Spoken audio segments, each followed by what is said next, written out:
Mireille Mathieu avoue enfin ce que l'on soupçonnait de la plus grande tristesse de sa vie, son amour et son mariage. Que nous apprend la vérité sur sa santé et son mari sur la tristesse qu'il habite? Mireille Mathieu, née le 22 juillet 1946 à Avignon, était l'aînée d'une famille nombreuse de la classe ouvrière.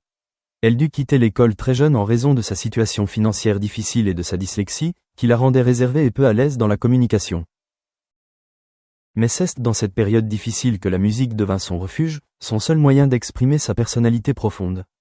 Sa voix résonna pour la première fois lors des offices religieux et, de là, pénétra le cœur de ses premiers auditeurs par sa pureté, sa force poignante et son intuition.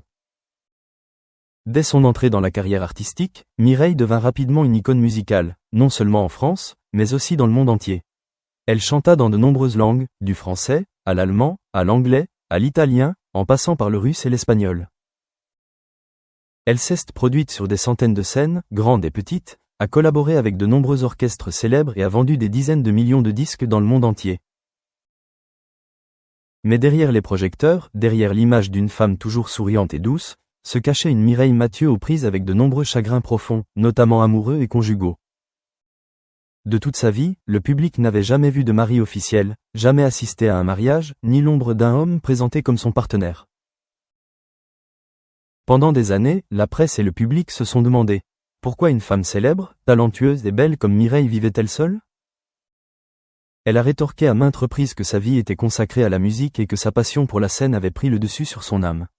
Mais le silence prolongé sur sa vie privée n'a fait qu'accroître la curiosité, voire le soupçon qu'elle ait vécu un grand amour, mais qu'elle ait choisi de l'enterrer, la douleur étant trop profonde. Ce n'est qu'à 75 ans que Mireille a commencé à parler davantage de cette partie de sa vie qu'elle avait évitée. Dans une rare interview, elle a admis avoir été amoureuse, d'un amour durable, profond et sincère, mais qui ne l'avait pas menée au mariage. Cet homme était son compagnon de travail, quelqu'un qui la comprenait, la respectait, mais aussi, parce qu'il la comprenait si bien, il ne l'a jamais forcée à choisir entre amour et carrière. Ils s'aimaient en silence, se sont accompagnés pendant de nombreuses années, mais n'ont pas enregistré leur mariage, n'ont pas célébré de cérémonie, ne l'ont pas annoncé au monde. À sa mort, elle n'a fait aucune déclaration officielle, n'a pas pleuré en public, n'a pas organisé de funérailles solennelles. Mais après cela, elle a vécu plus discrètement, plus en privé, et l'a parfois évoqué comme un souvenir impérissable.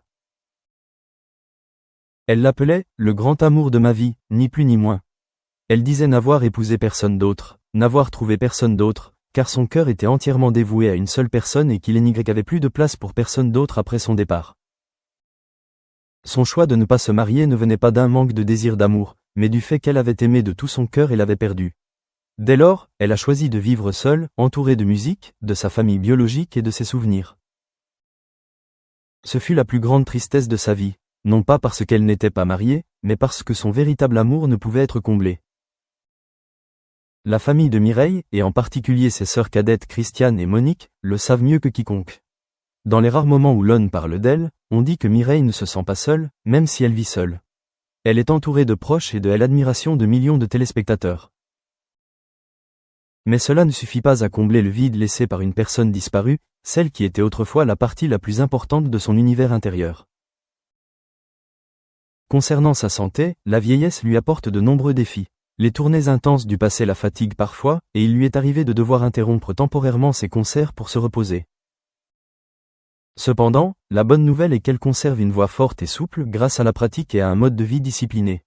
À 78 ans, Mireille chante toujours, apparaît toujours dans des émissions de télévision et voyage toujours entre Paris et Avignon, où elle se remémore son enfance et ses souvenirs d'antan.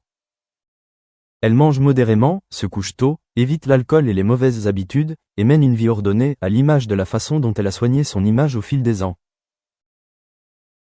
Bien qu'elle n'ait pas d'enfant, le sentiment d'être une mère ne lui a jamais manqué. Ses petits-enfants, les enfants de ses frères et sœurs, la considèrent toujours comme leur grand-mère, leur seconde mère. Elle organise souvent des repas de famille et soutient financièrement et spirituellement les siens. Loin d'être solitaire, elle choisit de vivre une vie tranquille et profonde, avec une profondeur intérieure claire, rarement exprimée mais pleine d'émotions. La carrière de Mireille Mathieu est un parcours extraordinaire. Elle a chanté des milliers de chansons, dont beaucoup sont devenues des classiques. On l'a comparée à Édith Piaf, mais elle n'a jamais voulu copier qui que ce soit. Elle s'affirme par sa voix, son style et sa constance dans ses choix musicaux. Bien qu'elles ne suivent pas les tendances modernes, elles conservent un public fidèle. Des passionnés de langue française, des amoureux des chansons d'amour classiques et l'apprécient pour sa simplicité et sa rusticité. Cependant, sa vie artistique n'est pas exempte de moments difficiles. On lui a reproché une période de répétition et de manque d'innovation. Certains albums n'ont pas atteint les ventes escomptées, mais elle n'a pas abandonné. Elle a continué à monter sur scène, non pas pour prouver quoi que ce soit, mais parce qu'elle ne pouvait pas vivre sans chanter. La musique n'est pas qu'un métier, c'est une raison de vivre. C'est ce qui l'a aidé à surmonter les échecs, les pertes et même la tristesse indicible d'un amour lointain. Maintenant, à un âge avancé, Mireille n'a plus rien à prouver. Elle fait partie intégrante de la mémoire collective, de la culture française et du monde de la musique. Mais derrière cette auréole se cache toujours une femme qui a aimé, perdu, souffert et vécu dans la solitude pendant des décennies. Ce qu'elle a finalement admis, non pas avec des lamentations, mais avec le calme de quelqu'un qui a traversé de nombreuses périodes difficiles, c'est que le plus grand amour de sa vie ne pouvait pas aller au bout de sa vie. Elle a donc passé le reste de sa vie à le préserver comme un objet sacré qui n'avait pas besoin d'être nommé. Mireille Mathieu, cette femme aux cheveux courts caractéristiques, au sourire tendre et aux yeux emplis de souvenirs, est non seulement un symbole de la musique, mais aussi la preuve qu'il existe des chagrins qui n'ont pas besoin d'être montrés, mais qui restent néanmoins gravés dans la mémoire. Ce chagrin, désormais, n'a plus besoin d'être caché car elle-même l'a accepté, a vécu avec lui et en a fait un élément indispensable de son cheminement vers une vie pleine de courage et d'amour. Durant les dernières années de sa carrière, Mireille Mathieu n'apparaissait plus aussi souvent à la télévision ni en tournée internationale. Mais à chaque apparition, qu'il s'agisse d'une simple salutation sur scène, d'une vieille chanson interprétée lors d'un concert nostalgique ou d'une courte confession lors d'une rare interview, le public était toujours ému. Non seulement parce que sa voix rappelait un âge d'or de la musique, mais aussi parce que cette femme, après tant d'années, conservait sa pureté, son calme et sa douceur immuables. La vie actuelle de Mireille est beaucoup plus simple qu'à son apogée.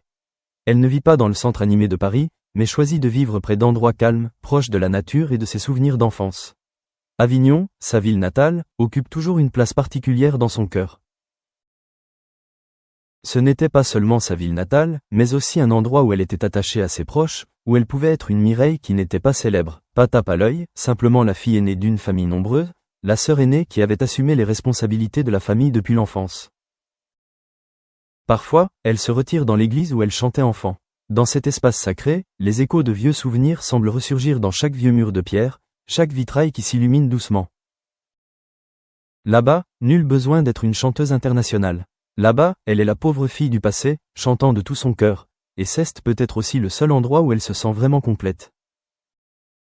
Bien qu'elle ne se soit jamais officiellement mariée, la notion de « famille » n'est pas absente pour elle. Elle entretient toujours un lien profond avec ses frères et sœurs, en particulier ses sœurs proches comme Christiane et Monique. Lors des fêtes, des anniversaires ou des petites réunions, Mireille est toujours présente, non pas comme une célébrité, mais comme une sœur, une tante, une fille responsable. Des photos de famille rarement publiées la montrent souvent assise dans des bras familiers, le regard doux et un sourire paisible. On pensait autrefois qu'une personne célibataire, sans enfant et sans conjoint devait être seule. Mais si l'on considère la vie de Mireille Mathieu, ce n'est plus vrai. Peut-être se sentait-elle seule, les nuits tranquilles, lorsqu'elle se souvenait des morts, lorsqu'elle écoutait de vieux disques.